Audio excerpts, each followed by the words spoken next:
And laws of motion के part 2 video में अगर आपने पार्ट 1 वीडियो नहीं देखा होगा तो देख लीजिएगा, लिंक हमने डिस्क्रिप्शन में दे दिया है। उस वीडियो में हमने पढ़ा है force, type of force, balance, inertia, law of inertia. और ये जो पार्ट 2 वीडियो है इसमें हम लॉ ऑफ मोशन पढ़ेंगे। लॉ ऑफ मोशन जो होती है वो इनर्शिया जो होता है ना, जो हम लॉ ऑफ इनर्शिया पढ़े, दोनों सेम ही होता है। इनर्शिया भी बोलता है कोई भी ऑब्जेक्ट तब तक रेस्ट में रहेगी जब तक हम कोई एक्सटर्नल अनबैलेंस्ड फोर्स नहीं लगाएंगे, और लॉ ऑफ मोशन भी वही कहता है। जैसे फिर से मैं बता देता हूँ, an object remain in state of rest or of uniform motion in a straight line unless and until an external unbalanced force is applied on it. कोई भी ऑब्जेक्ट रेस्ट में है या मोशन में है, जब तक हम उस पर कोई भी एक्सटर्नल इफर्ट नहीं लगाएंगे, कोई बाहरी अनबैलेंस्ड फोर्स नहीं लगाएंगे, तब तक वो अपने पोजीशन से हिल नहीं सकता, अपने पोजीशन पे ही। फ्रेंड्स, लॉ ऑफ इनर्शिया और लॉ ऑफ मोशन का जो फर्स्ट होता है, इस दोनों में थोड़ा भी डिफरेंस नहीं होता है। दोनों यही कहता है कि कोई भी ऑब्जेक्ट अगर रेस्ट में है तो वो रेस्ट में ही रहेगा, अगर मोशन में है तो वो मोशन में ही रहेगा, जब तक हम कोई भी अनबैलेंस्ड बाहरी फोर्स ना जब तक उस पर हम नहीं लगाएंगे, एक्सर्ट नहीं करेंगे एक्सटर्नल अनबैलेंस्ड फोर्स, तब तक वो नहीं लगेगा। जैसे देखिए, न्यूटन का जो फर्स्ट लॉ है उसका डेफिनेशन है, an object remain in a state of rest or of uniform motion in a straight line unless and until an external unbalanced force is applied on it.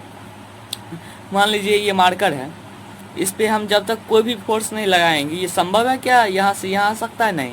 हमने force लगाया, चले गया, ये motion में है, जब तक हम इस पे फोर्स नहीं लगाएंगे तब तक ये मोशन में ही रहेगा, रुक नहीं सकता है।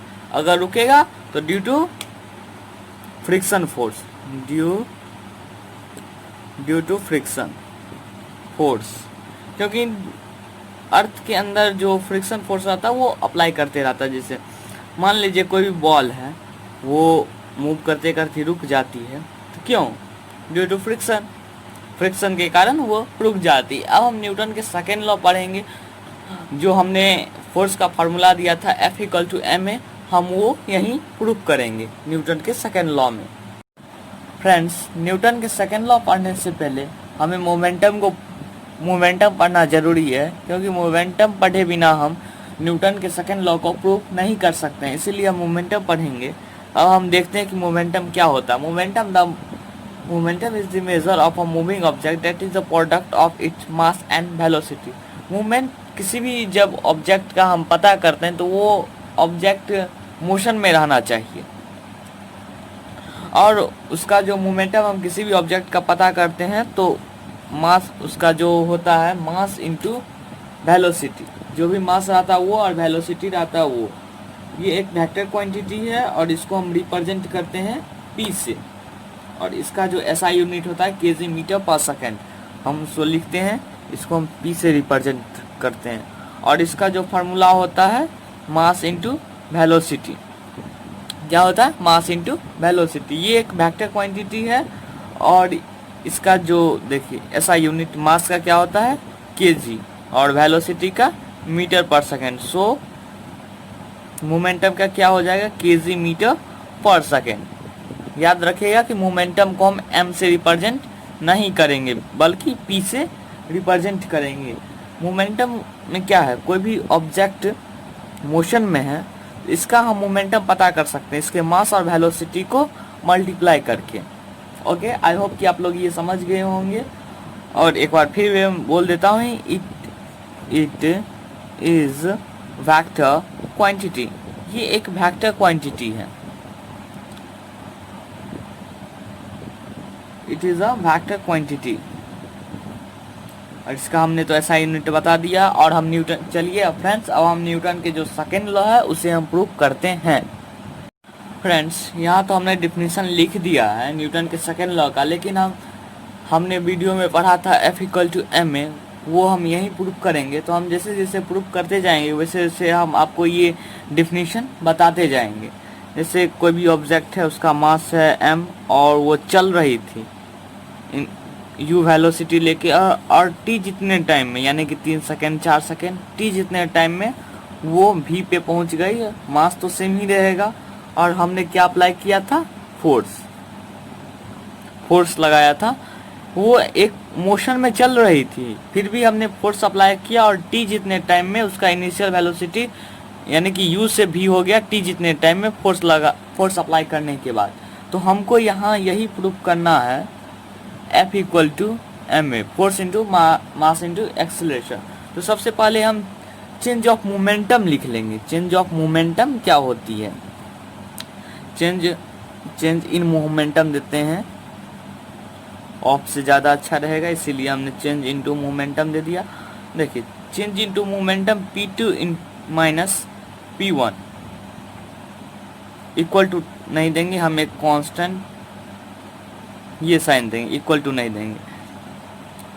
P2 माइनस P1, तो P2 को हमने क्या लिया, किस चीज़ से रिप्रेजेंट किया था, P2 को हमने mv से रिप्रेजेंट किया था और P1 को mu से रिप्रेजेंट किया था। सो mv माइनस mu। अब लेकिन यहाँ जो हमारा डिफिनीशन है, देखिए हमने आपके समझ में अभी तक ये नहीं आ रहा होगा कि हमने चेंज इनटू मोमेंटम क्यों लिखा।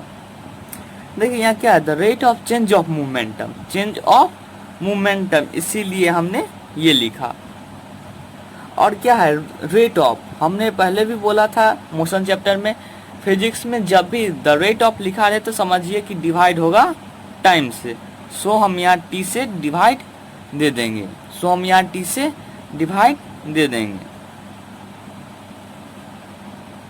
ओके। हमने t से डिवाइड दे दिया और हमने m को कॉमन ले लिया। इधर हम कर लेते हैं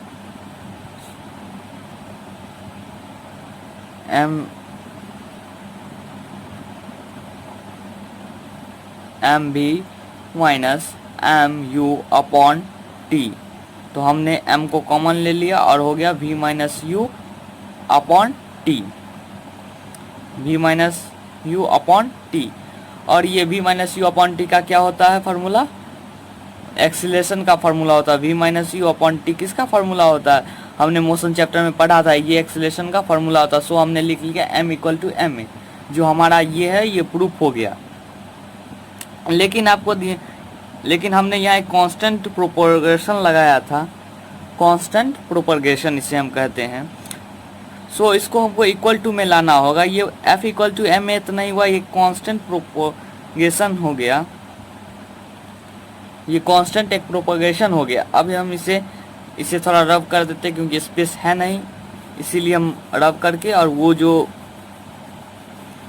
कांस्टेंट प्रोपगेशन कैसे हटाएंगे वो हम यहाँ पे आपको बताते हैं। ma,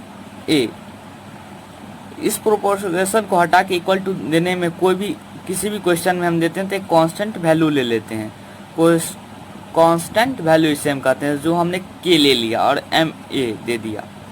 न्यूटन जो साइंटिस्ट है उसने k को एक कांस्टेंट मान लिया और उसे 1 कर दिया, इसीलिए इस k का कोई वैल्यू नहीं रहता, इसीलिए हम लोग लिखते हैं ma, तो फोर्स इक्वल टू ma। ये क्यों लेते हैं, इसीलिए क्योंकि न्यूटन ने 1 kg स्टोन पे 1 kg की सब्सटेंस पे 1 न्यूटन फोर्स लगाया और वो 1 मीटर एक्सीलरेशन हुआ, 1 मीटर उसका मीटर पर सेकेंड एक्सीलरेशन हुआ, इसीलिए सब कुछ 1 आया, इसीलिए हमने ये के लगाया। आप बोलिएगा फ्रेंड ये कैसे हो सकता है, हमने 1 से मल्टीप्लाई करेंगे तो 1 ही होगा, लेकिन ये न्यूटन ने प्रूव किया। और बहुत सारा कारण है जो आप 9th क्लास में नहीं समझ सकते हैं, 11th क्लास में है, तो अभी बस आप इतना ही समझिए, सो F इक्वल टू ma हमने ड्राइव कर ली, प्रूफ कर ली। अब हम न्यूटन की जो थर्ड लॉ और लास्ट लॉ वो हम प्रूफ करेंगे। वैसे एक बार हम और रिपीट, अगर नहीं समझ में आया होगा तो वीडियो को बैक करके एक बार और रिपीट में देख ले। फ्रेंड्स, न्यूटन का जो थर्ड लॉ है वो है for every action there is always equal and opposite reaction.